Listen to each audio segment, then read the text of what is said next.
अस्सलामुअलैकुम friends, channel teach me technically में खुशामदीद। मैं मोहम्मद ज़ैनुल पाकिस्तान के शहर लाहौर से इस वीडियो को रिकॉर्ड कर रहा हूँ। और आज की इस वीडियो के अंदर हम जिस टॉपिक पर बात करने वाले हैं वो है कि किस तरह से हम रेफरेंस को अपने फंक्शन के अंदर से रिटर्न करवा सकते हैं। लास्ट लेक्चर के अंदर हमने ये डिस्कस किया था कि किस तरह से हम रेफरेंस को पास कर सकते हैं अपने फंक्शन के अंदर, लेकिन इस वीडियो के अंदर हम देखेंगे कि किस तरह से रेफरेंस को रिटर्न करवा सकते हैं और उसका फ़ायदा क्या होगा। चलते हैं अब अपने विजुअल स्टूडियो की तरफ।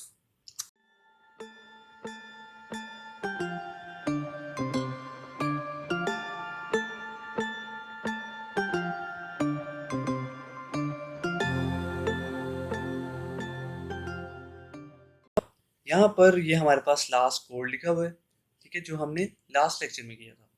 अब हम क्या करते हैं, हम ये देखने वाले हैं कि यहाँ से हम जो वैल्यू को रिटर्न करवाएंगे वो बाय रेफरेंस अगर हम करवाते हैं तो क्या होता है, और अगर बाय रेफरेंस नहीं करवाते तो क्या फ़र्क आता है। अब हम स्टार्ट करते हैं और आज हम ये करते हैं कि हमारे पास एक है अरे, ठीक है, और उस अरे के अंदर कुछ वैल्यूज़ हैं। हम ये करना चाहते हैं कि उस अरे की जो वैल्यूज़ हैं उनको सेट करें, ठीक है। फॉर एग्जांपल हमारे पास जो अरे है वो है 5 साइज़ की, और उसके अंदर जो वैल्यूज़ पड़ी हैं वो है 1 2 3 4 और 5, ठीक है। ये वैल्यूज़ हमारे पास अरे के अंदर पड़ी हुई हैं। अब हम ये चाहते हैं कि हमारे पास एक ऐसा फंक्शन हो जो कि वैल्यूज़ को सेट कर दे, ठीक है। और इसके लिए हम क्या कहते हैं, एक फंक्शन बनाते हैं सेट का, उसके अंदर एक वेरिएबल पास करते हैं इंडेक्स, और हमारे पास जो ए आर है उसकी इंडेक्स में एक वैल्यू सेट करनी है, और हम यहाँ से वैल्यू ले लेते हैं और उसको सेट करवा देते हैं। ये हमारे पास एक फंक्शन आ गया, और ये फंक्शन क्या करने वाला है कि हम जो भी इंडेक्स पास करेंगे, जो भी वैल्यू पास करेंगे, वो इस अरे के अंदर जाएगा और उसकी वैल्यूज को सेट करेगा। हम इसको एग्जीक्यूट करके चेक करते हैं कि क्या ये ऐसा काम करेगा भी या नहीं, ठीक है। उसके लिए हम ये करते हैं, फॉर लूप चलाते हैं, int I is equal to 0, I less than 5, I plus plus, and then we are going to print it arr I and l, ठीक है। ये हमारे पास यहाँ पर क्या होगा, इससे हमारे पास जो भी हमारे पास अरे है वो पूरी प्रिंट हो जाएगी। 1 to 5 हमारे पास अरे प्रिंट होने वाली है। यहाँ पर हम फंक्शन कॉल कर देते हैं सेट का, और सेट के फंक्शन के अंदर हम क्या पास करते हैं, हम यहाँ पे पास करने लगे हैं अपना इंडेक्स 1, और उसके अंदर वैल्यूज पास कर देते हैं -5, ठीक है। और अब हम दोबारा से इसको प्रिंट करवाते हैं कि अब हमारे अरे के अंदर क्या पड़ा हुआ है। इसको एग्जीक्यूट करके चेक करते हैं कि देखते हैं हमारे पास रिजल्ट क्या आता है। यहाँ पर आप देख सकते हैं कि क्या हमारे पास रिजल्ट आया कि फर्स्ट ऑफ ऑल 1 2 3 4 5, ये हमारी पहली फॉर लूप चली। हमने सेट का फंक्शन कॉल किया, और सेट का फंक्शन कॉल करने के बाद दोबारा फॉर लूप जब चलाई तो आंसर क्या आया, 1। इंडेक्स 1 पे क्या वैल्यू सेव होगी, -5 और 3 4 5। इसका मतलब ये है कि हमारी जो वैल्यू है वो सेट हो रही है। लेकिन यहाँ पर जिस टॉपिक को हम डिस्कस करना चाहते थे वो था कि हमारा जो फंक्शन है वो रिटर्न करे रेफरेंस। अब हमने उसको देखना है, ठीक है। यहाँ पर हमने काम देख लिया कि हम काम क्या करना चाहते हैं और उसको काम करने का दूसरा तरीका क्या था। लेकिन अब हम बाय रेफरेंस वाला काम करना चाहते हैं कि हमारा जो फंक्शन है वो रिटर्न करे रेफरेंस। उसके लिए हम ये सीन करते हैं कि हम यहाँ पर वैल्यू को असाइन नहीं करते, बल्कि यहाँ से हम रिटर्न करवा देते हैं, रिटर्न ARR इंडेक्स, ठीक है।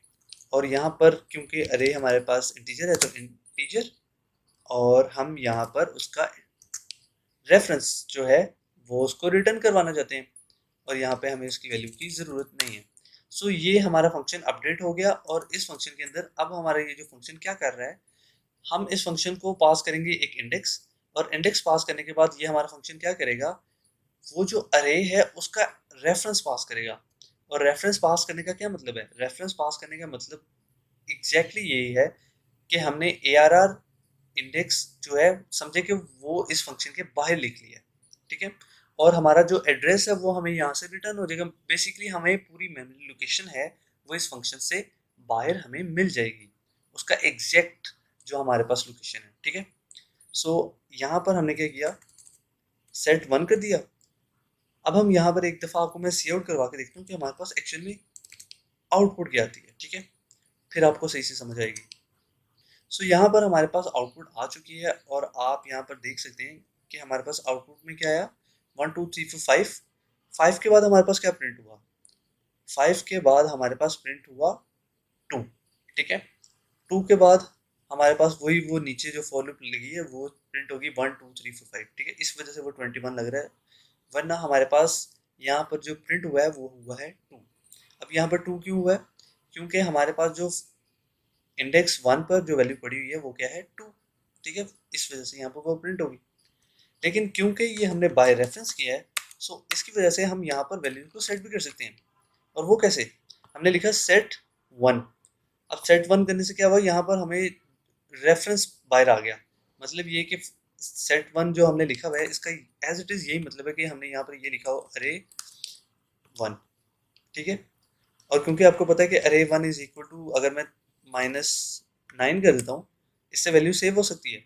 सो इसी तरह क्योंकि हमारा फंक्शन रेफरेंस ARR का इंडेक्स जो है वो रेफरेंस के तौर पे पास कर रहा है, तो हम इसी तरह सेट 1 जो हमने लिखा हुआ है इसके आगे अगर हम -9 लिख देंगे तो हमारी अरे के अंदर वैल्यू अपडेट हो जाएगी। और इसको अब हम चेक करते हैं। सो ये आप देख सकते हैं कि हमारे सामने पहले 1 to 5 अरे प्रिंट हुई यहाँ तक, और उसके बाद जब हमने दोबारा प्रिंट करने की कोशिश की सेट 1 इज इक्वल टू -9 करके, तो यहाँ पर क्या हुआ, 1 -9 3 4 5। ये -9 यहाँ पर क्यों आया, ये -9 यहाँ पर इस वजह से आया क्योंकि हमारा ये जो फंक्शन था वो क्या कर रहा था, रिटर्न कर रहा था रेफरेंस को। रेफरेंस का मतलब ये है कि हम एक्चुअल जो हमारे पास मेमोरी लोकेशन है हम उसको रिटर्न कर रहे हैं, और उस मेमोरी लोकेशन के अंदर हमने क्या वैल्यू सेट करवा दी, -9। तो इस वजह से वो वैल्यू सेव हो गई। अगर हम यहाँ पर बाय रेफरेंस ना सेंड करते तो मसला होना था। हमने यहाँ पर माइनस जो बाय रेफरेंस सेंड किया है, सो इस वजह से हम उसके अंदर वैल्यू को असाइन भी कर सकते हैं। अगर हम वैल्यू असाइन नहीं करेंगे तो हमारे पास सिंपल आउटपुट आ जाएगा, और अगर हम वैल्यू असाइन कर देंगे तो उसके अंदर चेंजिंग हो जाएगी। अब आप यहाँ पर देखिए कि मैंने क्या किया कि यहाँ पर जो एम्परसेंड लगा था उसको हटा लिया है। ठीक है, अब ये मैंने फंक्शन का नाम रख लिया क्या है, सेट अंडरस्कोर वैल्यू। ठीक है, मैंने एम्परसेंड बेसिकली जो काम किया वो ये किया कि एम्परसेंड यहाँ से हटा लिया है। अब एम्परसेंड हटाने के बाद क्या हुआ, यहाँ पर आप देख सकते हैं सेट अंडरस्कोर, अगर मैं इसे वैल्यू करता हूँ, इसको वैल्यू कर दिया, तो यहाँ पर मैं इसकी वैल्यू को असाइन नहीं कर सकता। मतलब ये कि मैं इंडेक्स 1 पर -9 को सेव नहीं कर सकता। क्यों नहीं कर सकता, क्योंकि ARR इंडेक्स जब मैंने यहाँ से रिटर्न किया बाय वैल्यू, तो इससे क्या हुआ, यहाँ पर मेरे पास एक वैल्यू आ रही है, और वो वैल्यू क्या थी 2। इंडेक्स 1 पर क्या बड़ा हुआ 2, तो यहाँ पर 2 आ रहा है। अब 2 इज इक्वल टू -9 ये कभी हो ही नहीं सकता। मतलब आप एक 2 इज इक्वल टू -9 मतलब कुछ भी नहीं है। ठीक है, आप किसी वेरिएबल के अंदर वैल्यू सेव कर सकते हैं, किसी रेफरेंस के अंदर वैल्यू सेव कर सकते हैं। सो अगर यहाँ से मैं इसको बाय रेफरेंस सेंड करूँगा तो ये मसला हल हो जाएगा, क्योंकि यहाँ से उसका पूरा का पूरा रेफरेंस जाएगा बाहर। ठीक है, यहाँ पर आप देख सकते हैं कि ये मसला हल हो गया, यहाँ पर हमने उसे बाय रेफरेंस पास कर दिया। लेकिन अगर उसे मैं बाय वैल्यू पास करता हूँ तो हम उसके अंदर कुछ चेंजिंग नहीं कर सकते। अगर मैं उसे बाय रेफरेंस पास करता हूँ तो इससे क्या होगा कि मैं उस ARR की जो पूरी एग्जैक्ट मेरे पास रेफरेंस आया है उसके अंदर चेंजिंग भी कर सकता हूँ, उसकी वैल्यू को गेट भी कर सकता हूँ। ठीक है, सो ये फ़र्क था कि हम एक फंक्शन के अंदर से जब वैल्यू को रिटर्न करवाते हैं तो उसको बाय रेफरेंस अगर हम रिटर्न करवाएं तो उसमें क्या फ़र्क है, और अगर हम उसको बाय वैल्यू करवाएं, रेफरेंस के बगैर करवाएं, तो क्या फ़र्क आता है। सो फ्रेंड्स, मुझे उम्मीद है आपको आज का लेक्चर समझ आया होगा। मज़ीद वीडियोस के लिए चैनल टीच मी टेक्निकली को सब्सक्राइब करें, वीडियो को लाइक करें, और अगर आपका कोई भी क्वेश्चन है तो कमेंट बॉक्स में कमेंट लास्ट में करें। Thanks for watching friends.